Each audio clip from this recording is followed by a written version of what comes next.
हम लोग पढ़ रहे हैं विकृति, ठीक है।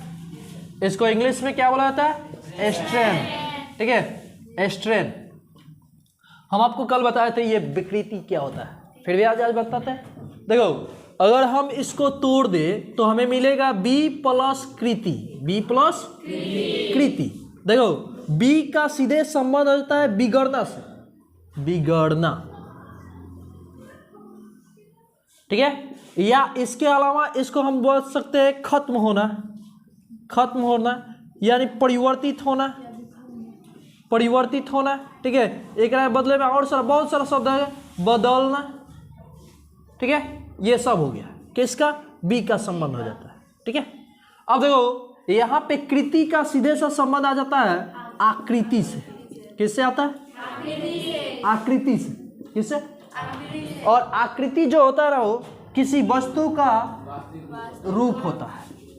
जो वस्तु, कोई वस्तु है वो जिस रूप में है, आपको जितना कुछ दिख रहा है अभी आपकी आंखों के सामने, जो जिस रूप में है उसका वो रूप जो है उसकी आकृति है। फॉर एग्जाम्पल ये आपको मार्कर दिख रहा है, दिख रहा है, ये इसका आकृति है, ये इसका आकृति है। हम दिख रहे हैं, खुद एग्जाम्पल मेरा हो गया, तो ये मेरे लिए क्या हो जाता है? मेरा आकृति है, ठीक है। यहाँ पे बोर्ड जो दिख रहा है ये खुद एक अपना आकृति लिया हुआ है। बात समझ में आ रही है? आगे बढ़ा जाए। अब क्या बोलता है वो कि बदलाव हो जाए, किस में बदलाव हो जाता है? किस में बदलाव हो जाता है? जब आकृति में बदलाव हो जाता है तो हम लोग कहते हैं क्या हुआ? विकृत हो गया। अब विकृत जानते हैं कब होता है? जब इसके ऊपर बल लगाया जाता है, और जो बल लगाया जाता है उसको क्या बोला जाता है? विरूपक बल। ये देखिए क्या बोलता है, एक के तोड़िएगा तो वही मिलेगा। एक हम लोग जानते हैं अगर देखा जाए हमार चलेगा तो हम एक ऐसे लिख सकते हैं, रूप के बदले में जैसे हमने कृति लिखा है ना, आई क लगा देंगे तो जानते हैं कौन एगो बल कहला जाएगा? विकृतिक बल। देखिए तो हम एगो नया पॉइंट एक बता दिए, क्या वही क्या कह रहा है? विरूपक बल, ठीक है। विरूप आ क, ठीक है, क माने कर्ता हो जाता है। आ रूपये के हम लोग आकृति कहते हैं, यानी आकृति यानी कृति कहते हैं। तो एक मिला के हम बना देते हैं कौन बल?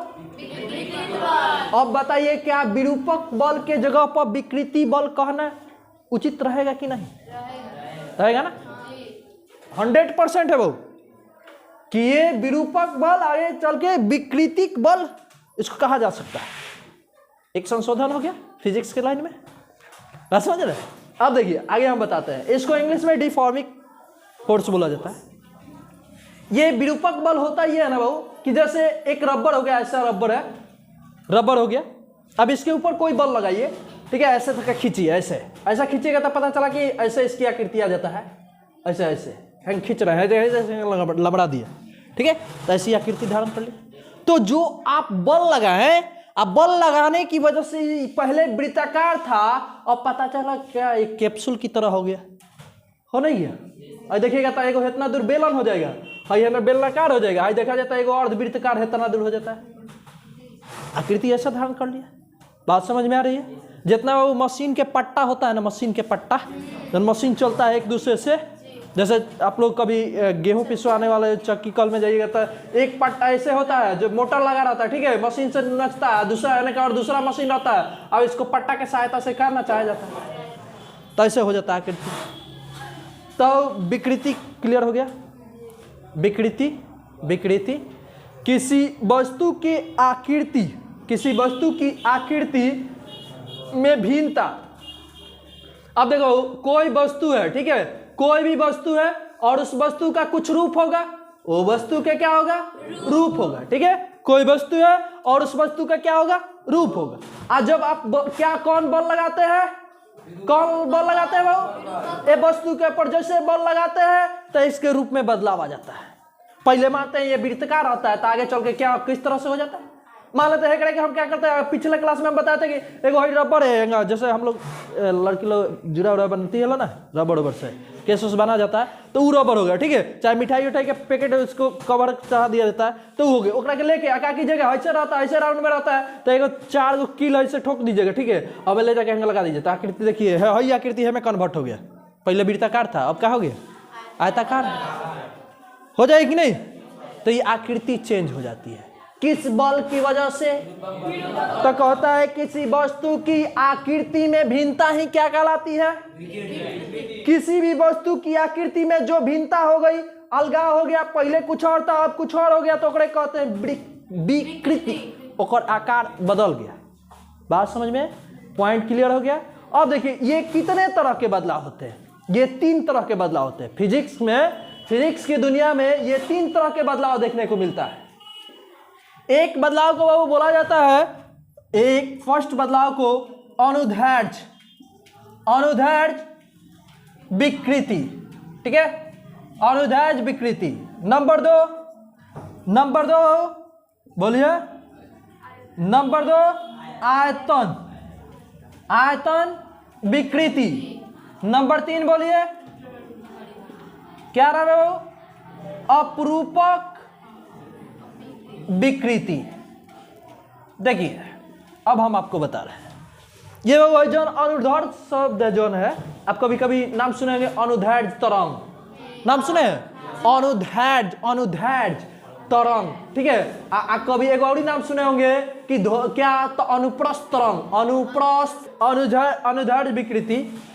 ये अनुदैर्ध्य विकृति कहता है कि अगर कोई वस्तु है जहाँ केवल लंबाई है, ठीक है, एक रबर का टुकड़ा ले लीजिए, जैसे ये गोलाकार रबर है, गोलाकार रबर है ना, ऐसे ऐसे वृत्ताकार है, ठीक है, एक काट दीजिए, ठीक है, ऐसे 2 भाग में काट दीजिए, और 2 भाग में जैसे काटे ना तो एक फिगर ऐसे देखने को मिलेगा, ऐसे हो गया, ऐसे हो गया। एक काट दीजिएगा, कर दीजिएगा तो ऐसे हो जाएगा, ठीक है, ऐसे है। एक के ऐसे ही अभी कुछ लंबड़ा उमड़ा नहीं है, उसी तरह से रखा गया है। तो एक बोला गया कि मान लेते हैं 1 मीटर मापा गया, तो पता चला कि कितना हो गया, ये 5 सेंटीमीटर।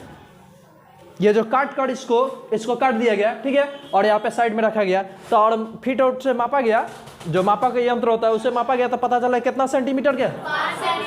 5 सेंटीमीटर, ठीक है। अब क्या करते हैं, एक के पकड़ के ऐसे करते हैं, ठीक है, हम खींचते हैं। जैसे आप कभी देखे बंदर के मारने के लिए गुड़दौल का हम लोग इस्तेमाल करते हैं, है ना, एक खींचा जाता है। चाहे देखिए ना शादी कितना सेंटीमीटर था वो? 5 सेंटीमीटर। लेकिन जैसे क्या किया गया कि इसको खींचा गया तो पता चला कि इसकी लंबाई जो लंबड़ के ना कितना हो गया वो? 7 सेंटीमीटर। तो पहले कितना था, अब कितना हो गया? तो एक आकृति में क्या बदलाव हुआ? तो किस में बदलाव हुआ? तो बाबू लंबाई में बदलाव। क्या में बदलाव हो गया?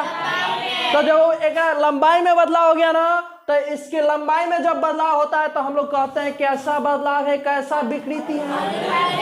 अनुदैर्ध्य विकृति, है ना। तो कहते हैं कि अगर अनुदैर्ध्य विकृति करती रहेगा, वो एक परिभाषा होता है कि अभी अभी जौन वस्तु में लंबाई में जौन बदलाव हुआ ओकरा क्या कहिएगा?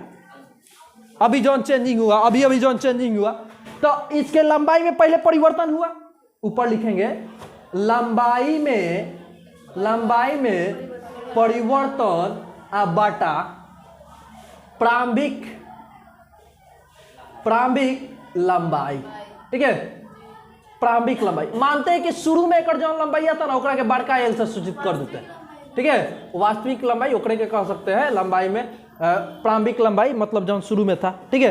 तो जौन शुरू में था ओकरा क्या बोलते हैं? बड़ा सा एल। और समझ में रहा? आ जौन अभी अभी लंबड़ा के कर दिए 7 सेंटीमीटर, तो एकरा कहते हैं छोटा एल। तो है वही बका, तो लंबाई में परिवर्तन बटा प्रारंभिक लंबाई, ये दोनों के कहलाती है। अब आगे बढ़ते हैं बाबू, हाई देखिए यही क्या कहता है, एक के हम लोग अच्छी तरह से समझ लेंगे। ये कहता है आयतन विकृति। आयतन मतलब जना में रखा जाता है, बात समझ रहे? रखा जाता है। अब देखिए हम बता रहे क्षेत्रफल आयतन की बात करें। अब देखो जैसे क्या करते हैं, एगो पॉलीथीन लेते हैं, ठीक है, वो पॉलीथीन के अंदर मिट्टी रखते हैं, ठीक है, मिट्टी रखते हैं, चाहे मिट्टी ना इसके अलावा और कोई सामान वामान खरीद के उसके अंदर रख देते हैं, ठीक है, वो रखते हैं। उसी पॉलीथीन के अंदर उसको खाली करके उसमें पानी रखते हैं। तब बताइए तो कौन अधिक पकड़ेगा, पानी वाला या चीनी वाला?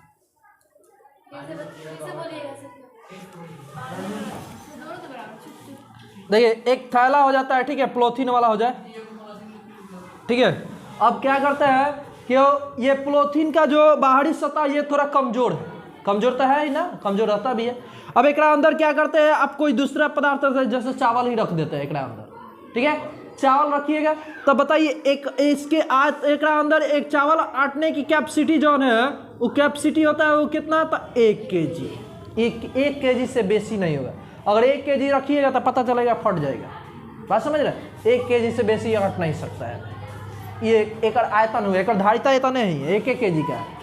एक खलिया कर हम क्या करते हैं, दूसरे कोनो पदार्थ को रख देते हैं, जैसे घी को रख देते हैं। पता चला कि घी एक अंदर 2 लीटर से भी ऊपर चला गया, ऊपर रखा जाएगा। अरे ऊपर मतलब बाहर नहीं निकल गया, ऊपर हो गया, ठीक है, 2 kg से भी ऊपर हो गया। तो ये बताइए तो एक आयतन में बदलाव हुआ, आयतन में बदलाव हुआ। पहले कैपेसिटी 1 का, अब बाद में क्या हो गया, वजह से उसके चेंजिंग हो गया। तो क्या हुआ, आयतन में परिवर्तन बटा प्रारंभिक आयतन।